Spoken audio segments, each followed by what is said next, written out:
To make things even weirder, this place has a serious lockdown system. Yesterday was the first time I've ever seen it used, and many of the workers, including myself, were ordered to wait in the family room until the situation was taken care of.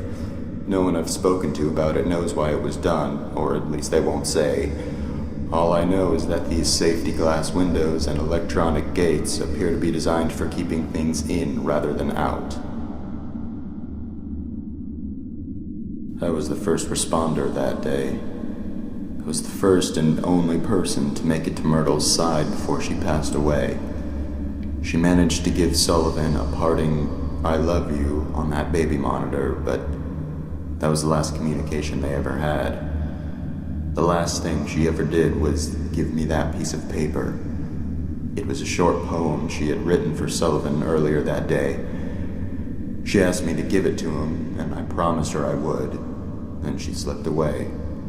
I guess Sullivan had picked up by Myrtle's weak rasping in the baby monitor that something was happening to her, because soon after she had passed, he came running into the hall from the upstairs arrangement room. But he was too late.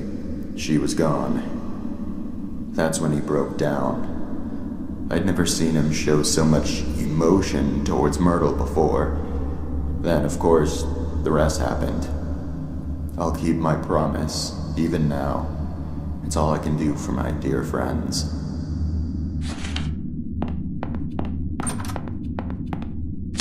There are a lot of strange things I've seen around this place.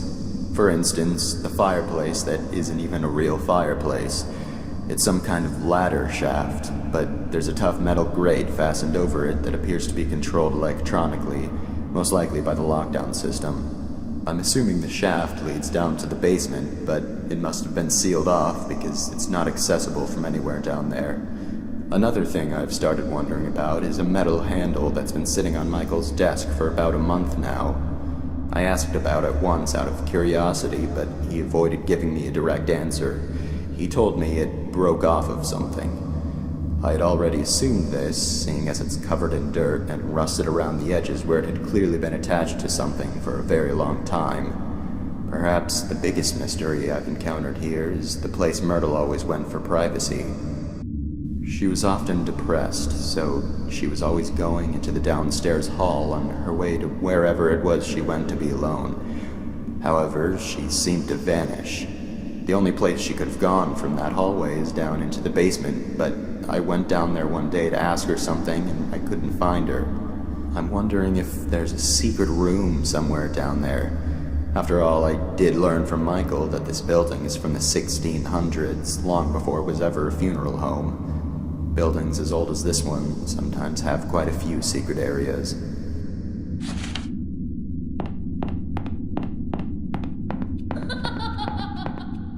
They still haven't buried them. Sullivan has been lying in his coffin now for 2 days, and Myrtle for 3. Because Conrad refused to touch Myrtle's coffin after her funeral, it had to be put aside so Sullivan could have his. Conrad still simply doesn't want to have anything to do with the burial of either of them, even if all he's doing is preparing a future grave without actually touching the coffins. I'm starting to wonder if he had some type of unpleasant encounter with Myrtle and Sullivan's coffins, or he heard some absurd rumor about their corpses. What's sad is that Myrtle and Sullivan don't have relatives who care enough about their burials to actually do something about this. Michael was embarrassed to have to tell all the relatives and friends that the actual burials couldn't be held yet. Even so, none of them objected. Maybe they just didn't see a point in doing so, considering the person they would be doing it for is already gone. I don't know. As far as feeling nervous around coffins, I do get a strange vibe now in the visitation room. The atmosphere in there is starting to feel different. The air feels heavier, a little bit oppressive even. It seems to be more noticeable today than it was yesterday. I'm not quite sure if I believe in ghosts or not, but it seems to fit what I've heard before about locations having uncomfortable, negative energy due to evil or extremely upset spirits. Maybe it's just normal stuffy air. There aren't any windows in there, and it is the middle of summer.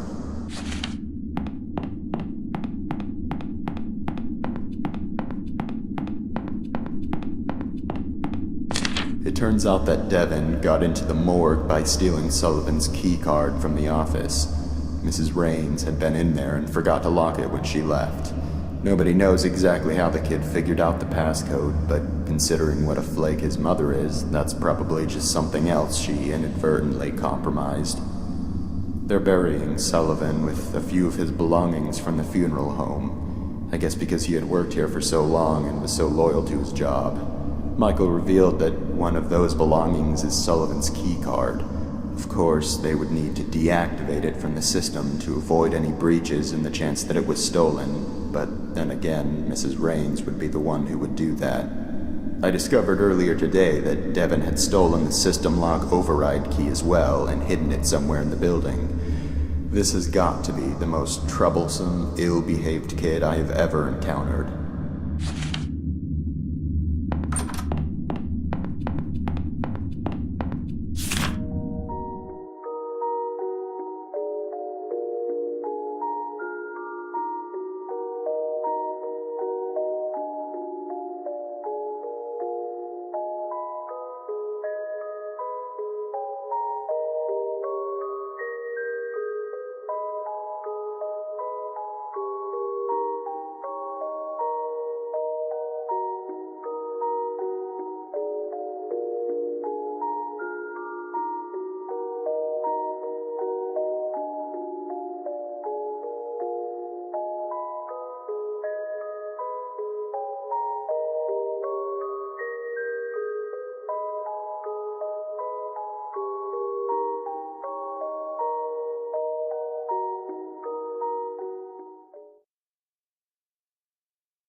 Attending the funeral service for Sullivan James, please gather in the visitation room.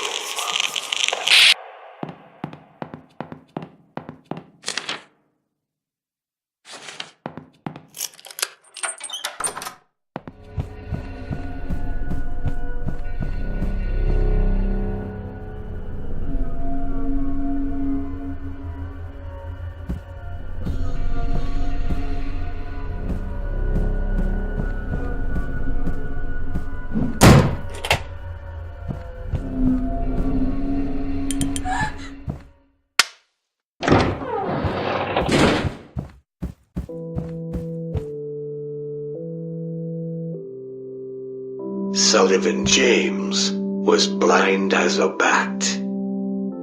Sullivan James fell down flat.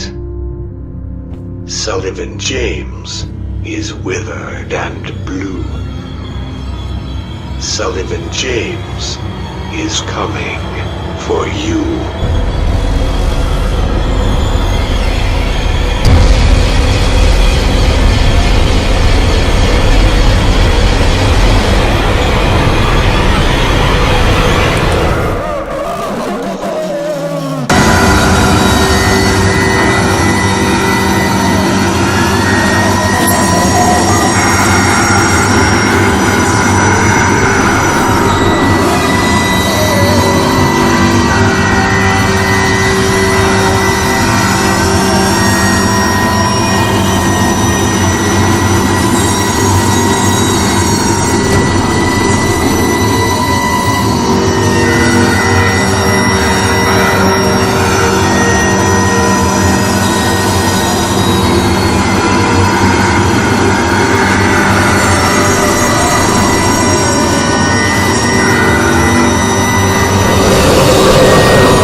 Everyone here is dead. They've all been killed. Ghosts in this house are not like ghosts in other houses. If they're looking for something specific, their corpses actually get up. Someone threw the lockdown switch and I can't get out. I finally found the override key, but I'm not sure exactly where the switch is. Although I might have an idea. I remember overhearing a conversation Michael was having a few months ago about something which was located underground. I'm confused as to whether or not this underground location is the main basement where Myrtle's coffin is. I went down there a while ago and looked around, but it appears to be mostly a storage space. Maybe I missed it. The basement is extremely dark, even with a flashlight. Maybe I need to go search again more thoroughly. I need to find the switch. My very life depends on it, as do the lives of many future wanderers if this doesn't stop.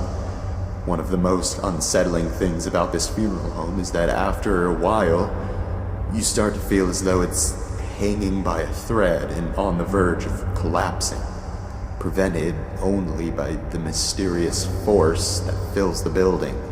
It's such a strange feeling. Maybe I'm not the same skeptic I was before working here. But where is that damn switch? In the deepest part of the house.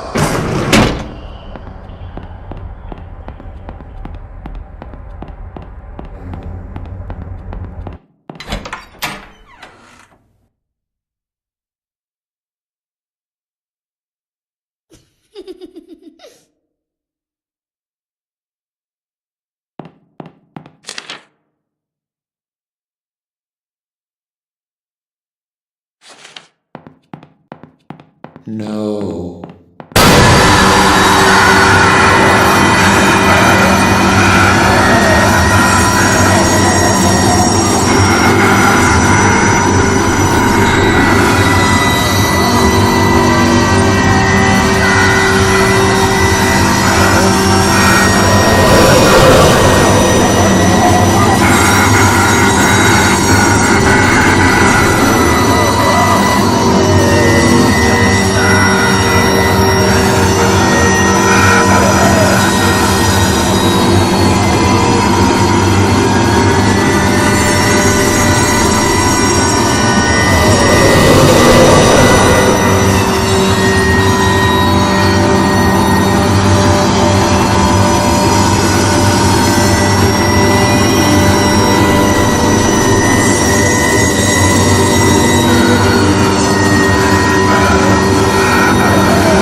This is it. Now I know where Myrtle always went for privacy. Now I know where the handle on Michael's desk came from. Devin must have been trapped down here and couldn't get out. It was only a little while after the search when everything went wrong. All I was ever trying to do was keep my promise. I only ever had the best intentions, but I've angered Sullivan. It was a mistake to touch that rose. This might be the last thing I ever write. I've left my notes all throughout this building in hopes that they might help anyone who happened to get trapped here. If that's the case, and you've made it this far, I'm sorry to say that I probably never made it out. However, I can tell you that I know for a fact the switch is down here. Once I flip it, I will leave the control key behind. If you already have it, then it was moved somehow.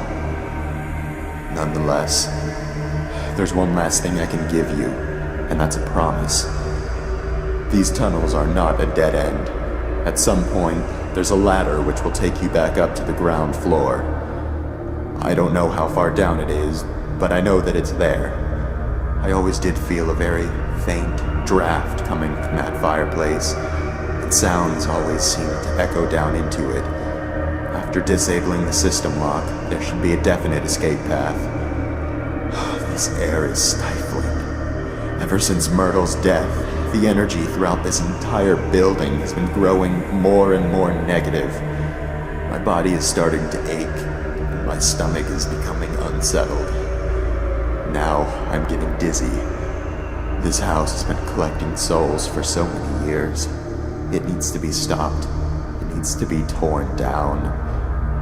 If I never make it out, I'll just be one more soul it's claimed. I guess I do believe in ghosts after all.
Cry, baby blues, just be goodbye, baby.